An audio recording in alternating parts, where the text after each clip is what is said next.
And we're back at the Penniless Pole channel. We're heading out to one of my favorite toy shops. It's actually in Sheboygan, Wisconsin. It's called Freak Toys.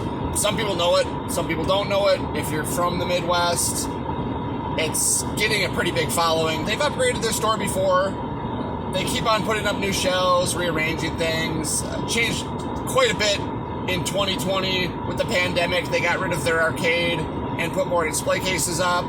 But I like going up to Sheboygan because there's Walmarts and Targets along the way. I always hit those up, as long as a few side stores, like there's a Five Below and GameStop, and there's places like that. And those places are always worth checking out. Sometimes you find a figure that stays on the shelf. A lot of people don't go to those stores looking for them. Same with Best Buy. And you can find some pretty good figures. There's a Goodwill up here. I don't stop at every store every time, but if I'm going to make the trip, it's worth it because it's maybe a 45-minute, hour drive for me, depending. And I always spend a little bit of time up here, so it takes a little bit of my day.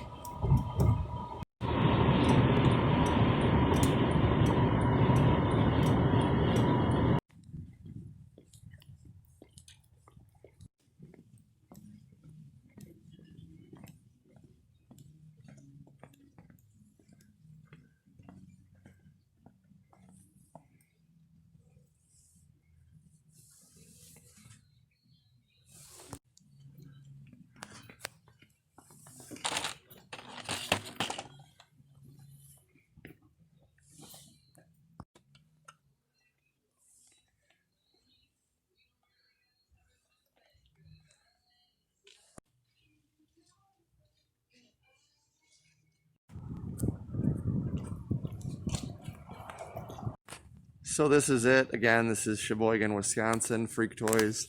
And as you can see in the window and all the signage, like, it's definitely toys and collectibles. Kind of impossible to miss on the street here, so let's check it out. As you can see, absolute jackpot here. There's a bunch of these legacy collections that I like to pick up. It also looks like a ton of Saga figures came in recently. And there were some in the case on the other side. Some more sought after ones, but there's quite a few here that I either troop build or love to pick up.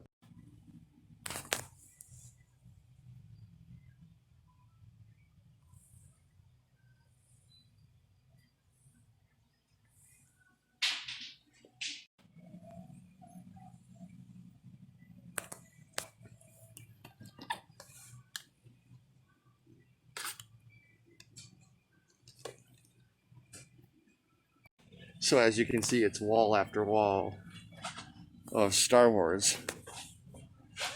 Everywhere you look in some sections. But there's also hidden stuff up here like G.I. Joe. You know, easy to walk past. But there's total sections too, so depending on where you walk, you know, it'll just kind of overwhelm you.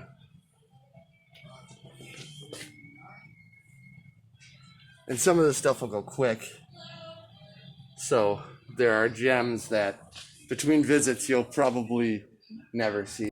These are actually two of my favorite lines right here. This is the Revenge of the Sith line, where they really started to dial in the articulation and get some good sculpts. I mean, these were in 2005, so granted they weren't perfect, but it was 10 years after 5 POA. So, and then of course the 30th collection is my favorite simply because of the art and coins, so I love to pick those up too.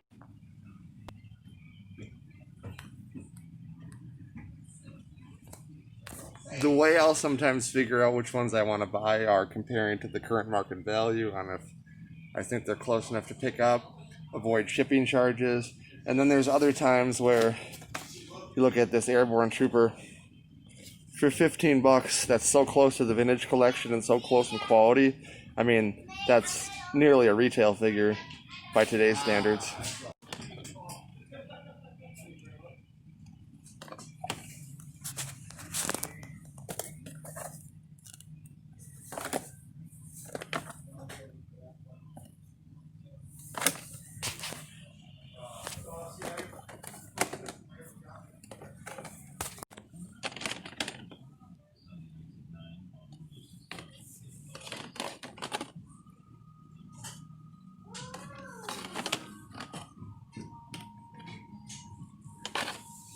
So this must have been a big collection pickup because as you can see there's multiple tactical ops troopers here, another one here, two more here, another one down there, probably more mixed in. So this was a big troop building collection for somebody. They have a Commander Bly, which I've actually been looking for a while, but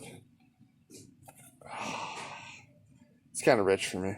So this is where they got rid of the arcade.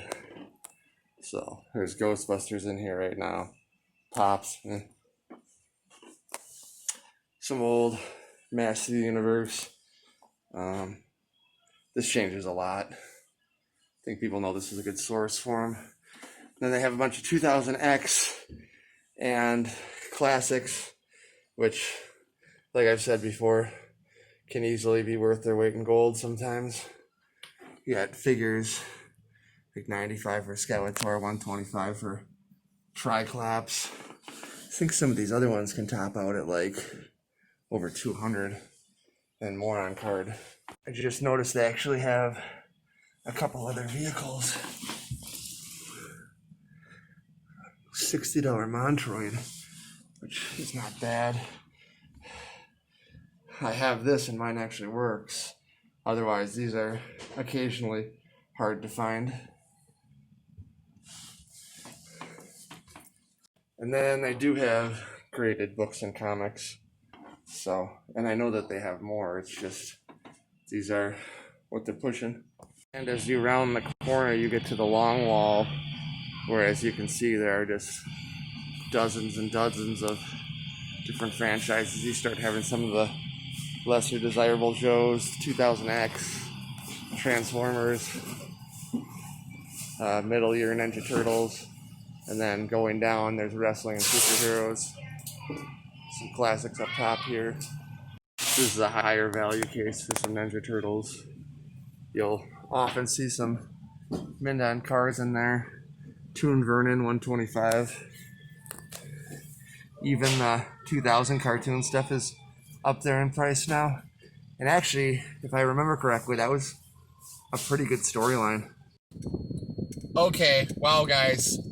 I just finished all my rounds, hit up all the stores and some in the area that I wasn't planning to, and I got an amazing haul. You guys are going to be really excited when I start showing some of this stuff off, getting the close-ups, explaining some of the values to you. It's just insane, some of the stuff I found. Even some stuff where it's like, there's vintage toys in here. So stay tuned, stick around, and enjoy. Part of me feels really lucky because I just started this channel after literally years of people suggesting that I do this. And as soon as I launched this week, I did all these runs and I'm finding some really good stuff. Stuff that's like current, stuff that's old, stuff that's just really good to show off so people just understand the hobby, whether they want to get into it or not. It's all good info if you're curious about how this stuff works or why I'd be going out so often or why it would be hard to get or easy to get some of these things and why there's a difference. Stay tuned.